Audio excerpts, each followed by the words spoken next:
क्या इब्राहिम रईसी की मौत पूरी दुनिया को हिलाकर रख देगी? क्या ईरान के राष्ट्रपति के अचानक चले जाने से भारत पर बड़ा असर पड़ेगा? और सबसे बड़ा सवाल तो ये कि रईसी की मौत से ग्लोबल मार्केट समेत कच्चे तेल और सोने की कीमतों में कितना बड़ा उछाल आ सकता है। ईरान के राष्ट्रपति इब्राहिम रईसी का यूं अचानक दुनिया को अलविदा कह देना किसी को रास नहीं आ रहा। 19 मई को एक हेलीकॉप्टर हादसे में ईरान के सबसे ताकतवर शख्सियत यानी प्रेसिडेंट इब्राहिम रईसी की मौत हो गई। लेकिन दूसरी तरफ इस हादसे पर शक की सुई भी घूम रही है। रईसी की मौत एक हादसा है या साजिश, ये तो अभी नहीं कहा जा सकता। लेकिन अपने प्रेसिडेंट के निधन के बाद ईरान में मातम पसरा हुआ है। ईरान पूरी दुनिया को हिलाकर रख देने की बात ही कर रहा है, तो वहीं दूसरी तरफ भारत समेत कई देशों ने ईरानी राष्ट्रपति के निधन पर शोक जताया है। प्रधानमंत्री नरेंद्र मोदी ने भी ईरान के राष्ट्रपति इब्राहिम रईसी की मौत पर शोक व्यक्त किया है और कहा है कि भारत इस दुख की घड़ी में ईरान के साथ खड़ा है। अब ये बात तो साफ है कि भारत समेत तमाम एशियाई देशों के लिए रईसी का चले जाना एक बड़ा झटका है। लेकिन यहाँ सवाल ये भी उठता है कि क्या इब्राहिम रईसी की मौत का असर भारत ईरान के संबंधों पर भी पड़ सकता है। हालांकि इब्राहिम रईसी को एक कट्टरपंथी नेता के रूप में जाना जाता है, लेकिन 2021 में ईरान के राष्ट्रपति बनने के बाद भारत के साथ उनका संबंध काफी अच्छा रहा है। हाल ही में ईरान ने भारत के साथ चाबहार पोर्ट के लिए 10 साल की डील भी की है।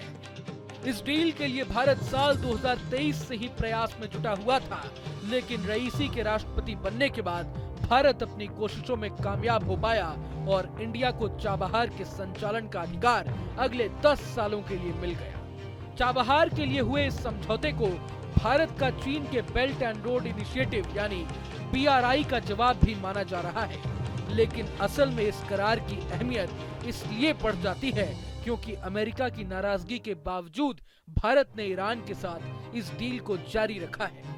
अमेरिका और ईरान के बीच कैसे रिश्ते हैं ये तो किसी से छिपा नहीं है।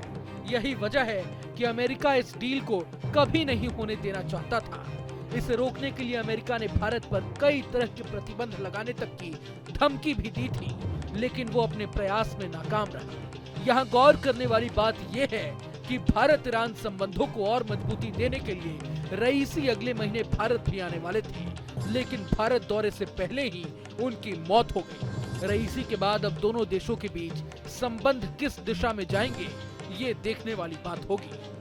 अभी तक तो हमने ईरान और भारत के संबंधों की बात की, लेकिन अब ये भी जान लेते हैं कि रईसी की मौत वैश्विक बाजार को कैसे हिलाकर रख देगी।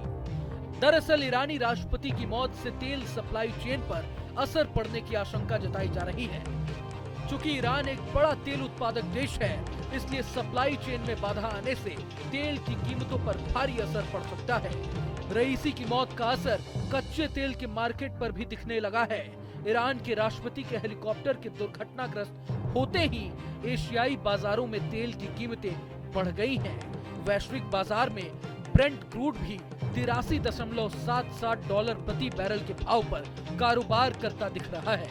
यही नहीं, रईसी की मौत सोने जैसी सुरक्षित धातुओं की कीमतों पर भी असर डाल सकती है। ईरानी राष्ट्रपति की मौत के बाद सोना अपने ऑल टाइम हाई पर पहुंच गया है। ईरान में स्थिरता आने तक सोने की कीमतें बढ़ने की आशंका है। ईरानी राष्ट्रपति की मौत का असर शेयर बाजार पर भी दिख सकता है। रईसी की मौत से ईरान की राजनीति में आई अस्थिरता और आर्थिक नीतियों को लेकर असमंजस की स्थिति का असर स्टॉक मार्केट पर देखने को मिल सकता है। अगर आपको ये वीडियो पसंद आए तो लाइक करें और चैनल को सब्सक्राइब करें। वहीं तमाम बड़ी खबरों के लिए देखते रहें न्यूज़ नेशन।